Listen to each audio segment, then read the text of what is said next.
Oil drives you crazy. Oil corrupts politics. Oil buys politicians.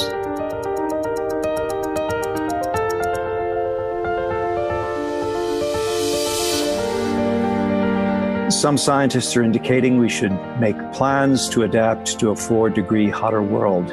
While prudent one wonders what portion of the population could adapt to such a world. My view is that it's just a few thousand people seeking refuge in the Arctic or Antarctica. Business as usual means about 4 degrees warmer, which is approximately 1 ice age in the opposite direction. So this is really, really huge. And I need to stress this, that the Paris Agreement is not a walk in the park, it is half an ice age in the other direction. One example that Martin raised in terms of sea level rise, based on today's temperatures, we are going to hit 2 meters of sea level rise, no matter what.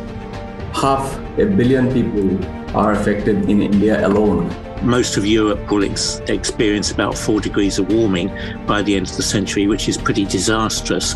2017 was a record high for fossil fuel CO2 emissions. We have to move to decarbonizing the world energy system. And that means a lot of the known fossil research needs to stay in the ground. We really need deep, sustained cuts right now. Previous speakers have made clear that we're coming into a very difficult time.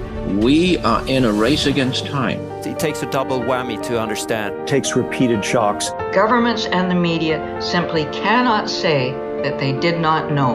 What the hell are they thinking?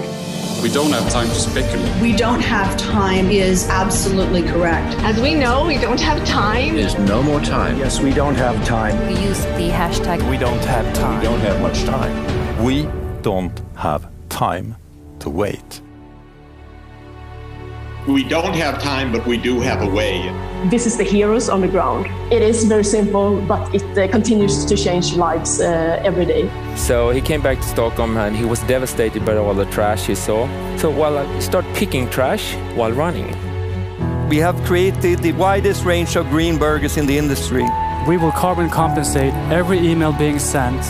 Pope Francis made an urgent call to protect the people on Earth least responsible for climate change. We need a global movement that demands real change. It will not happen by itself. It's our ethical responsibility. We need clever policy frameworks. Lead by example to solve the climate crisis. There are not technological or economic barriers. We're going to make it, but we're in the final stages of the political economy battle, where corrupted politicians, twisted by the interests of big oil, are still resisting. It is movements like We Don't Have Time that will break the hammerlock of the oil industry and enable humanity to save itself.